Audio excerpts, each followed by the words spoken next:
വൈത്ത അപകടത്തിൽ മരിച്ചവരിൽ മലപ്പുറം സ്വദേശിയും ഉൾപ്പെടുന്നുണ്ട്. തിരൂർ കൂട്ടായി കോതുപറമ്പ് സ്വദേശി നൂഹാണ് മരിച്ചത്. ഇന്ന് പുലർച്ചെ 2 മണിയോടെയാണ് വീട്ടുകാർ ഈ വിവരം അറിയുന്നത്. ഭാര്യയും 3 പെൺകുട്ടികളുമാണ് നൂഹിനുള്ളത്. സോൺകൃഷ്ണ ചേരുകയാണ്. സോണൽ, വിശദാംശങ്ങൾ. സങ്കടകരമായിട്ടുള്ള വാർത്ത തന്നെയാണ് മലയാളികളെ സംബന്ധിച്ച്. അതിൽ 2 പേർ, അതായത് മലപ്പുറം ജില്ലയിൽ നിന്നുള്ള 2 പേർ മരണപ്പെട്ടിരിക്കുന്നു എന്നുള്ള വാർത്തയാണെന്ന് ആ കുടുംബങ്ങളെ, മലയാളികളെ എത്തിയത് എന്നുള്ളതാണ്. കാരണം മരിച്ചവരിൽ മലപ്പുറം സ്വദേശിയായിട്ടുള്ള തിരൂർ കൂട്ടായി കോതപ്പറമ്പ് സ്വദേശി നൂഹാണ് മരിച്ചവരിൽ ഒരാള്.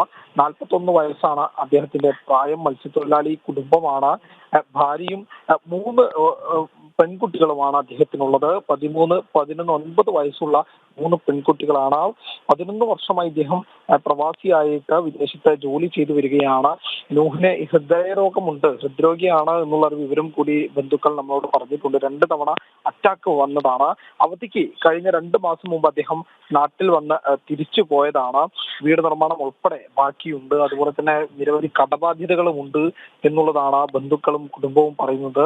കുവൈത്തിലുള്ള ജ്യേഷ്ഠനും അളിയന്മാരുമാണ് ഈ വിവരം, മരണപ്പെട്ട വിവരം അറിഞ്ഞത്. കാരണം നൂഹിന്റെ ഫോട്ടോ വെച്ച് അന്വേഷിച്ചപ്പോൾ മോർച്ചറിയിൽ മൃതദേഹം ഉണ്ടെന്ന് പറയുകയായിരുന്നു. ഇന്ന് പുലർച്ചെ 2 മണിയോടാണ് വീട്ടുകാർ ഉൾപ്പെടെ ഈ കാര്യം അറിഞ്ഞിട്ടുള്ളത്. എന്തായാലും മൃതദേഹം നാട്ടിലേക്ക് എത്തിക്കാനുള്ള നടപടി ആരംഭിച്ചിട്ടുണ്ട് എന്നുള്ളതാണ് ബന്ധുക്കളെല്ലാം തന്നെ പറയുന്നത്.